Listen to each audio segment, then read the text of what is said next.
Good morning. Well, my book was called Enchanted Objects, but today I want to talk about your eyes.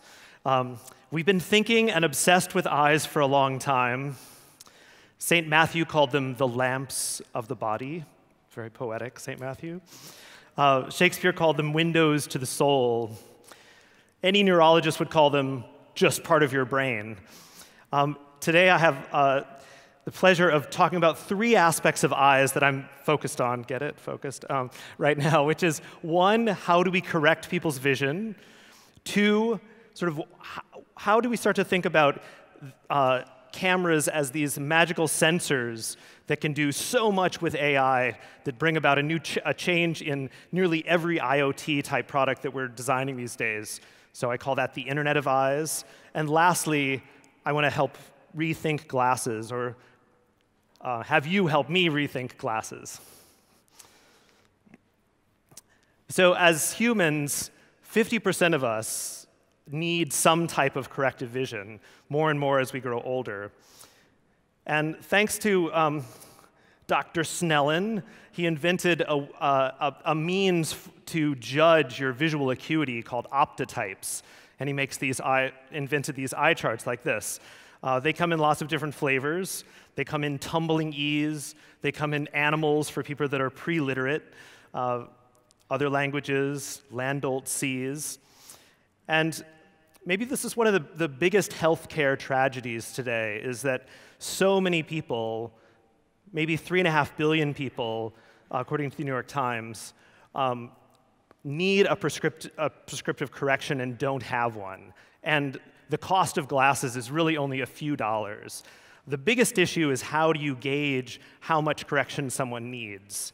And for this, I started working at a company called Warby Parker. They're a US-only based glasses maker about a year ago to build a new business for them, which is all about doing corrective vision with an app.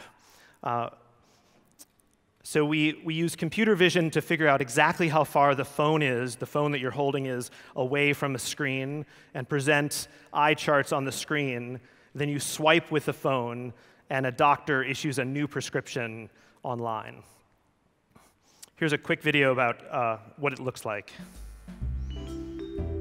Prescription Check is a mobile refraction service that, if you're eligible, allows an eye doctor to review your vision and provide a new prescription. The vision test takes about 20 minutes, and you'll need your glasses, a credit card, an iPhone, a computer, and about 12 feet of space. The app will guide you through a series of steps to test how you're seeing through the glasses you're wearing. An eye doctor will review your results and assess whether your vision has changed since your last prescription. If it hasn't changed, the doctor will write you an updated prescription that you can use anywhere. If your vision has changed, the doctor may recommend that you get a comprehensive eye exam. Pretty simple, huh? So we're doing that as a two-screen experience today. What I'm currently working on is a one-screen experience, so you just use the phone and computer vision in order to do pose detection to figure out how big you are, to figure out how far you are back, so you can just do it by setting down a phone. Now, another thing that happened this year, which was super exciting to us, was the iPhone X came out, which had the ability to map the exact contours of your face, including your pupillary distance and your nose bridge height. And so we were able to come out with a feature, which is in the Warby Parker app, where you hold up your phone, you take a 1-second selfie. It uses computer vision and this mesh, what otherwise would unlock the phone, in order to read your face and prescribe exactly which glasses would look good on your face. So that experience looks like this. You hold up your phone, you see a mesh appear, and then we say, these are the glasses that other people that have weird faces like you have purchased and not returned. So we're able to understand glasses. So that's a little bit about what's happening in terms of corrective vision. Next, let's just talk about this biggest shift that we're seeing in terms of how to apply AI to images. I call it the Internet of Eyes. Now, GoPro and others have sort of showed us that we need another eye. We need a third eye to help lifelog the dramatic experiences of our lives, like skiing in the Alps, as well as the mundane, just life logging your day. I've been wearing a camera from this company called Narrative, and here's a little bit of what my 2 days in my life look like, sped up about 300 times. So to me, this is sort of more powerful than Fitbit, certainly, because it can show how much you're moving around in the world, how much you're indoors versus outdoors, whether you're interacting with people or just on your own, whether the people are also depressed, like maybe they're mirroring you. And I teach a workshop in Copenhagen at the Copenhagen Interaction Design Institute with a magician, so you can see him. I think there's some magic tricks come up. But these flip books of your day are sort of useless unless you have computer vision in order to gauge all of these things that are happening throughout your day. And luckily, the mechanism for this is getting smaller and smaller, right? We have students that are creating 3D printed wonky rings that have cameras in them so you can tell what people are pointing at all day. I think this is maybe a future of the snap glasses, where if you dwell on certain things, it's sort of a subconscious indication of interest.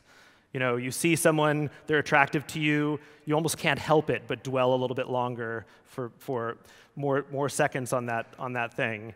And I think the most profound thing about these cameras is that they're infinitely patient eyes. You can have an eye that's just doing one job, that's just on your car bumper, that's looking and seeing that you don't run over pedestrians. These eyes are much more patient than you are as a parent. They're able to watch every breath that your child makes. They're able to watch your plants. This is a startup out of our group at the Media Lab, which is basically just a vessel, a pot for your pot, that has a very patient eye on it, that's just trained to look down, see how things are growing, use AI to predict whether they need to make an adjustment in temperature or hydroponic fluid to be spritzed on their roots. So these are very patient AI eyes.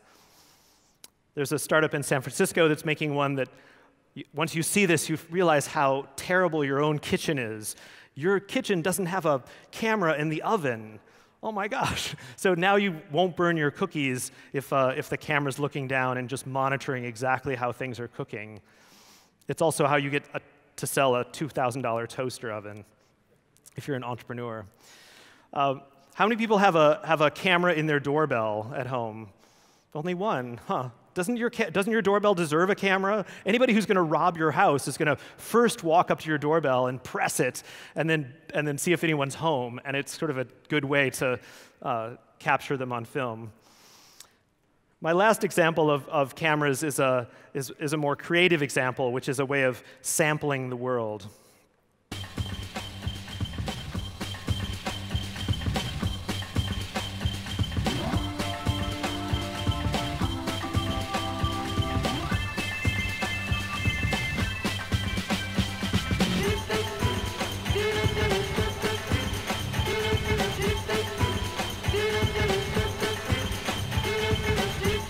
So new kinds of play patterns that are permitted by putting cameras into paintbrushes or toys. Okay, lastly, let's talk about the future of glasses and augmenting our own vision with this new capabilities.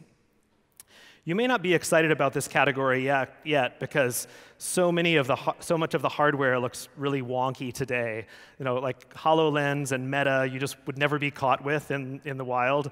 Certainly, as a fashion-based glasses company, we think there's a long way to go here, but there's a lot of engineering efforts that are going into miniaturizing these things.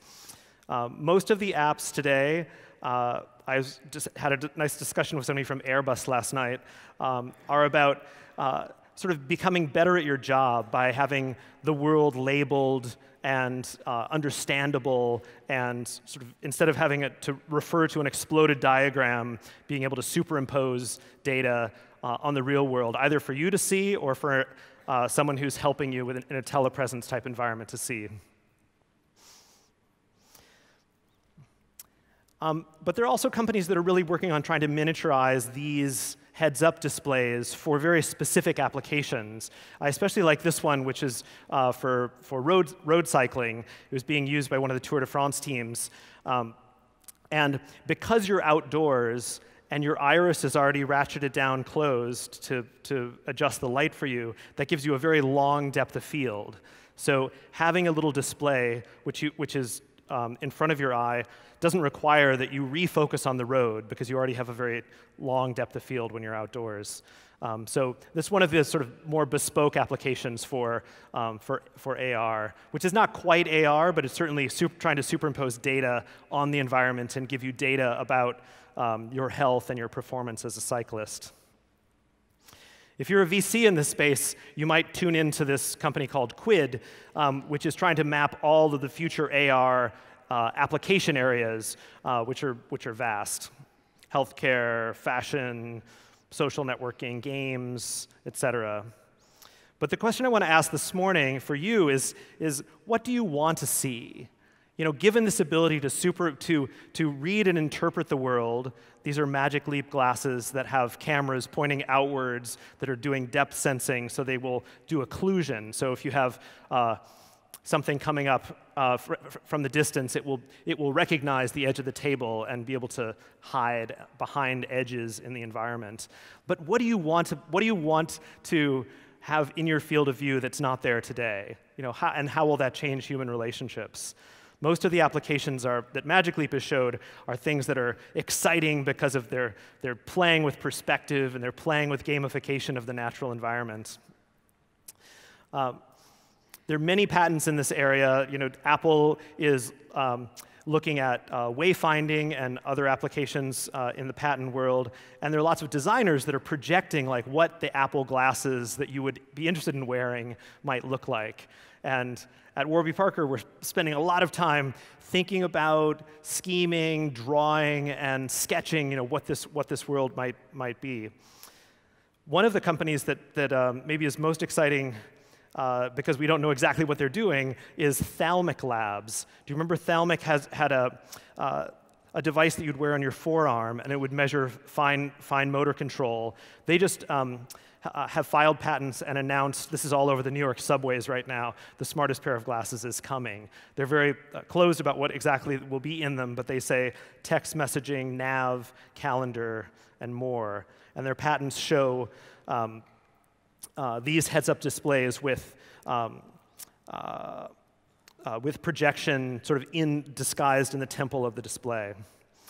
There are a couple more that I want to show you that are interesting for how reserved they are in their aspirations. But Bose in Boston is announced the functionality of putting AirPods in your temples. And we're working with them, and you'll be really, really impressed with the quality of the audio and also the lack of spill. So if you're sitting next to someone who's listening to Spotify, you won't be able to hear their music, even though it's an open ear experience. And I think this is provocative. If Siri and Alexa and Cortana and whoever continue to get better and better over time, we may want to whisper with those interactive agents, you know, continuously throughout the day.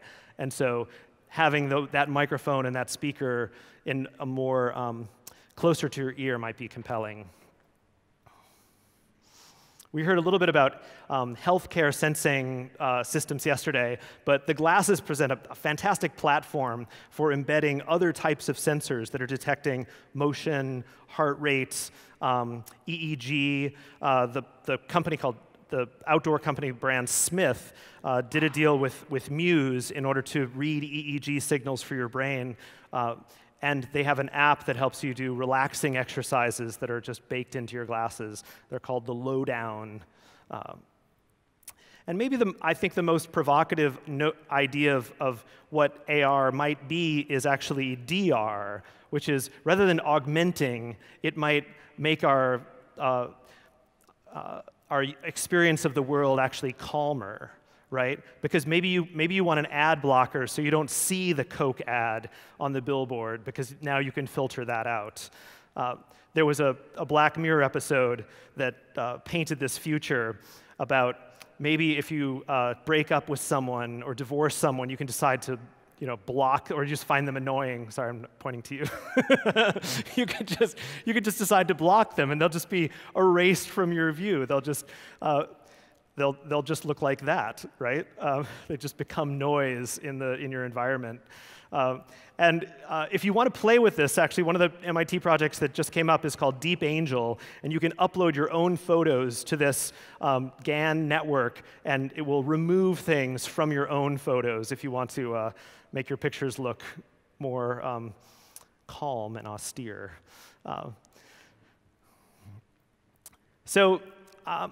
Maybe your kids won't recognize smartphones. That's something that I hope we can talk about. So thank you very much for listening and helping to think about the future of eyes and interfaces. Thanks.